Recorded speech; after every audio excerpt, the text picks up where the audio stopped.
La Paz, 3 de junio, F. La pandemia de la COVID-19, en medio de la tercera ola de contagios que afronta Bolivia, volvió a modificar los actos religiosos de Corpus Christi de este jueves, una jornada festiva en el país en la que gran parte de las celebraciones se ha efectuado por vía telemática. Gran parte de los templos y las parroquias han optado por difundir en redes sociales invitaciones de transmisiones en vivo para la feligresía en las que detallaron los horarios tanto de la misa como de la exposición del Santísimo y con restricciones parciales en los actos públicos. Si no estuviésemos en pandemia hubiésemos organizado una procesión como siempre lo solemos hacer, pero por la pandemia tenemos que celebrar esta fiesta al interior de los templos con participación reducida, expresó en su homilía el presidente del Conferencia Episcopal de Bolivia, Ricardo Centellas. Justamente, el clérigo hizo referencia a las características de este tercer pico de contagios con jornadas en las que los casos de la enfermedad en estos últimos días superaron los 3.000 y con registros de decesos mayores o cercanos al centenar por jornada.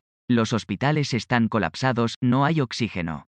Se nos mueren nuestros hermanos, se nos muere la gente, recalcó Centellas, que también observó que las vacunas no llegan para la mayoría de los bolivianos. La organización de los actos religiosos en el país ha variado según las jurisdicciones eclesiásticas, puesto que unas han optado por admitir el ingreso de fieles a los templos con aforo reducido y otros han organizado pequeñas bendiciones alrededor de los templos para evitar aglomeraciones, eventos masivos habituales como los que en pasados años se realizaron en Santa Cruz, la mayor ciudad de Bolivia y una de las más afectadas por la pandemia, en el Estadio Ramón Tahuichi Aguilera han sido descartados. El acto mayor en Santa Cruz es una misa en la catedral y una procesión de bendición encabezada por el arzobispo Sergio Gualberti con un claro pedido a los fieles para evitar aglomeraciones. Lo propio se ha dispuesto en La Paz, sede del Ejecutivo y Parlamento del país, donde no se programaron las procesiones habituales que hace algunos años finalizaban en el teatro al aire libre con la celebración de una misa masiva. Ante todo esto, la celebración religiosa tiene algunas diferencias con la del año pasado, que también se desarrolló en tiempo de pandemia cuando ejercía el gobierno interino de la expresidenta Gina Ináñez de marcada profesión religiosa. Los altos funcionarios del gobierno del presidente Luis Arce no se han pronunciado, a diferencia de lo que pasó hace un año cuando Áñez y varios de sus ministros optaron por participar en los actos religiosos en la Catedral Metropolitana de La Paz.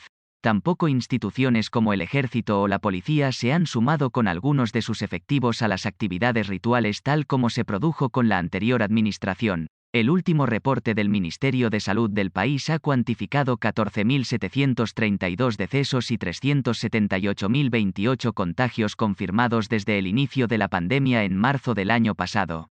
Agencia EFE.